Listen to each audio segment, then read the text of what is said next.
नमस्कार दोस्तों, स्वागत है आपका इस वीडियो में। बीटीएससी एएनएम की रिगार्डिंग चर्चा करेंगे। जैसे कि बीटीएससी के तरफ से बड़ी अपडेट निकल कर आ रही है, आप लोगों को एक बार फिर से आपत्ति करने का मौका दिया जाएगा और अपना मार्क भी देख सकते हैं, क्या आपका कितना मार्क बन रहे हैं मेरिट के लिए।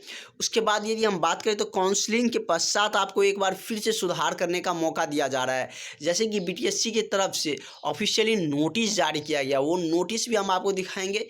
तो आप लोग वीडियो के अंत तक ज़रूर बने रहिएगा। यदि आपने अभी तक चैनल को सब्सक्राइब नहीं किए हैं तो प्लीज़ चैनल को सब्सक्राइब कर लीजिएगा। इससे आपको बीटीएससी एएनएम की रिगार्डिंग सारे अपडेट मिलते रहते हैं। तो चलिए हम लोग जान लेते हैं कि कैसे नोटिस निकाला गया है बीटीएससी के तरफ से।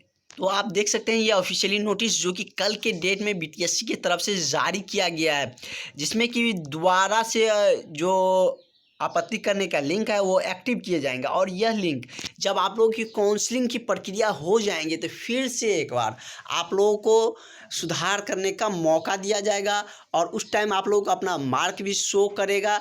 यदि उस पे आपको कोई भी आपत्ति दर्ज करने होंगे तो आप कर सकते हैं, जैसे कि ये नोटिस देख सकते हैं। इसके बाद हम लोग आप लोगों की काउंसलिंग पर भी चर्चा करेंगे। जैसे कि विज्ञापन संख्या 1/2022 ट्विटर नर्सिंग के पद हेतु दिनांक 1 मार्च और 2 मार्च को जो आयोजित काउंसलिंग में उपस्थित सभी अभ्यर्थियों को उसके जो प्राप्तांक है, उसके नाम, रजिस्ट्रेशन नंबर और रजिस्ट्रेशन नंबर के साथ आयोग की जो वेबसाइट है बीटीएससी, उस पर आप लोग अपना आपत्ति दर्ज कर सकते हैं। उसके लिए रिगार्डिंग बीटीएससी की ऑफिशियली वेबसाइट पर आज लिंक एक्टिव हो जाएंगे। तो इसमें आप देख सकते हैं कि काउंसलिंग के बाद ये नया फीचर या कह सकते हैं कि एक नया बीटीएससी की तरफ से सोच है कि फिर से एक बार सुधार करने का मौका दिया जाए। यदि आपको अभी सुधार करने में रह गया हो कुछ त्रुटियां, तो आपको फिर से एक बार मौका दिया जा रहा है। तो ये काउंसलिंग के बाद होंगे। काउंसलिंग में उन सारे कैंडिडेटों को बुलाया जाएगा क्योंकि जिन्होंने आपत्ति दर्ज की है, जिनका कुछ गलतियां रह चुके थे। तो जैसे कि हमने बीटीएससी की तरफ से जो नोटिस निकाला गया था उसमें क्लियर लिखा गया था कि आपत्ति के पश्चात फिर से उसकी जांच की जाएंगे और उसको काउंसलिंग के लिए बुलाया जाएगा।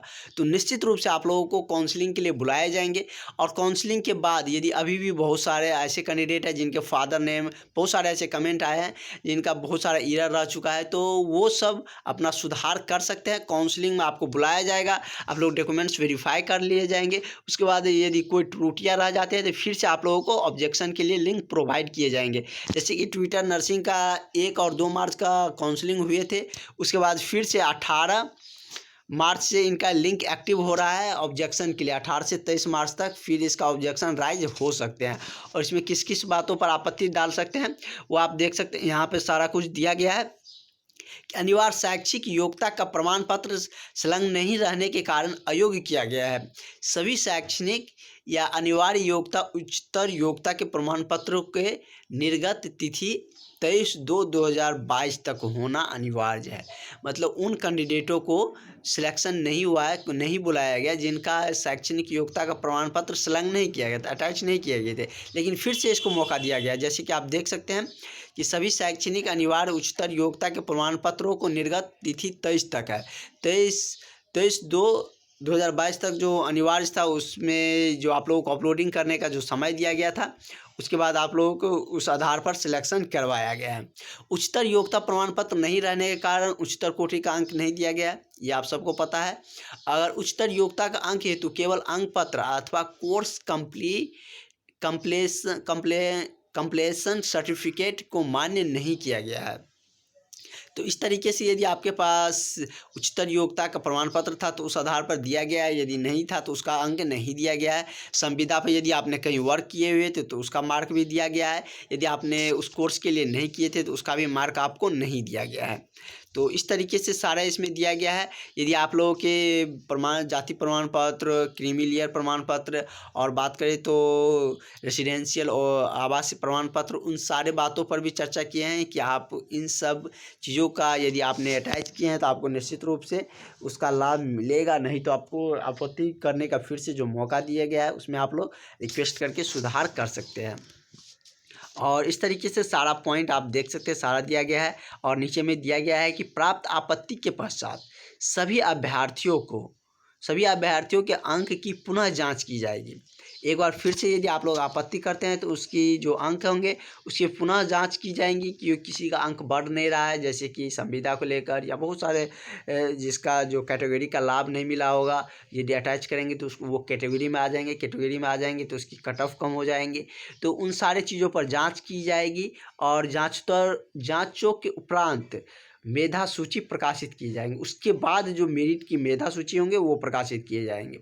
उसके बाद है कि संलग्न सूची मात्र अभ्यर्थियों के प्राप्तांक को जांच हेतु अपलोड की गई है। सिर्फ अभ्यर्थियों के जो प्राप्तांक की जो सूची है, आपकी मार्क है, वो आप लोगों की जांच हेतु ही अपलोड की गई है। इसे चयन सूची अथवा मेधा सूची नहीं समझा जाए, क्योंकि मेधा सूची इसके बाद बनेंगे। जैसे कि लिखा गया है कि आप लोगों को यदि आपत्ति दर्ज करने के बाद फिर से उसको रीचेक किया जाएगा, उसके बाद आप लोगों के जांचों के उपरांत मेधा सूची तैयार किए जाएंगे। अभी जो मार्क इन लोगों को दिख रहा है वो मेधा सूची के लिए नहीं है, वो आप लोगों के एक्चुअली मार्क है। उसके बाद आप लोगों के मेधा सूची तैयार किए जाएंगे। तो बीपीएससी एएनएम की यदि काउंसलिंग की बात करें तो बहुत जल्द आप लोगों की काउंसलिंग होने जा रही है, रिजल्ट भी प्रकाशित होने जा रहा है। इस तरीके से आप लोगों का काउंसलिंग के बाद फिर से आप लोगों को भी मौका दिया जाएगा। तो आप लोग निश्चिंत रहे, ज़्यादा टेंशन लेने की ज़रूरत नहीं है। निश्चित ही आप लोगों के काउंसलिंग के लिए बुलाए जाएंगे। तो और भी अपडेट आएंगे बीपीएससी की तरफ से, सारे अपडेट हम आपको बताएंगे, तो चैनल के साथ बने रहें। तो चलिए हम लोग मिलते हैं नेक्स्ट वीडियो में। फिलहाल अभी इतना ही। Thank you.